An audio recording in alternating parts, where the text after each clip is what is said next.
In situ conservation എന്ന് പറഞ്ഞു കഴിഞ്ഞാൽ എന്താണ്? നമ്മുടെ NCERTയിൽ ബെസ്റ്റ് എക്സാമ്പിൾ പറഞ്ഞിട്ടുണ്ട്. അതായത് ഇപ്പോൾ ഒരു ടൈഗറിനെ പ്രൊട്ടക്റ്റ് ചെയ്യണം. അതിന് വേണ്ടിയിട്ട് നമ്മൾ ആ ടൈഗർ ജീവിക്കുന്ന ആ ചുറ്റുപാട് ഹോൾ ബയോ സിസ്റ്റം നമ്മൾ പ്രൊട്ടക്റ്റ് ചെയ്യപ്പെടുന്നു. അതിനെയാണ്, അല്ലെങ്കിൽ ഓൺ സൈറ്റ് കൺസർവേഷനെയാണ് നമ്മൾ ഇൻസിറ്റു കൺസർവേഷൻ എന്ന് വിളിക്കുന്നത്. അപ്പോൾ അവിടെ ഒരു പ്രശ്നം വന്നു വെച്ചാൽ നമുക്ക് അങ്ങനെ പ്രൊട്ടക്റ്റ് ചെയ്യാനാണെങ്കിൽ ഒരുപാട് സാധനങ്ങൾ പ്രൊട്ടക്റ്റ് ചെയ്യേണ്ടി വരും അല്ലേ, ഒരുപാട് പ്രൊട്ടക്റ്റ് ചെയ്യേണ്ടി വരും. അപ്പോൾ അതിന് വേണ്ടിയിട്ട് അവർ സെലക്ട് ചെയ്ത് ഹൈ ഡിഗ്രി ഓഫ് എൻഡമിസിറ്റി എന്ന് പറയുമ്പോൾ ഒരു പർട്ടിക്കുലർ സ്പീഷീസ് ആ ഏരിയയിൽ മാത്രമേ കാണപ്പെടുന്നുള്ളൂ. അതിനാണ് എൻഡമിസ്കോ എന്ന് വിളിക്കുന്നത്. അങ്ങനെ ഹൈലി പ്രൊട്ടക്റ്റ് ചെയ്യേണ്ട ഏരിയാസിനെ മാത്രം സെലക്ട് ചെയ്ത് അവർക്ക് അതിനൊരു പേര് കൊടുത്തു. അതിനെയാണ് ഹോട്ട്സ്പോട്ട്സ് എന്ന് വിളിക്കുന്നത്, ബയോഡൈവേഴ്സിറ്റി ഹോട്ട്സ്പോട്ട്സ്. ഇനീഷ്യലി അങ്ങനെയുള്ള ഹോട്ട്സ്പോട്ട്സ് എന്ന് പറയുന്നത് 25 ആയിരുന്നു. പിന്നീട് 9 എണ്ണം കൂടെ ആഡ് ചെയ്യപ്പെട്ടു. അതാണ് നമ്മുടെ 34 ഹോട്ട്സ്പോട്ട്സുകൾ പിന്നീട് ആഡായി. അതുപോലെ തന്നെ ഇതിൻ്റെ മോസ്റ്റ് കോമൺ റീസൺ എന്ന് പറയുന്നത് ആക്സിലറേറ്റഡ് ആയിട്ടുള്ള ഹാബിറ്റേറ്റ് ലോസുകളാണ്.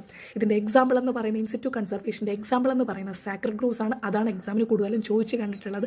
കൂടുതലും നിങ്ങൾക്ക് എക്സാംസിന് നിമോണിക്സും കൺസെപ്റ്റ്സും പഠിക്കാനായിട്ട് അൾട്ടിമേറ്റ്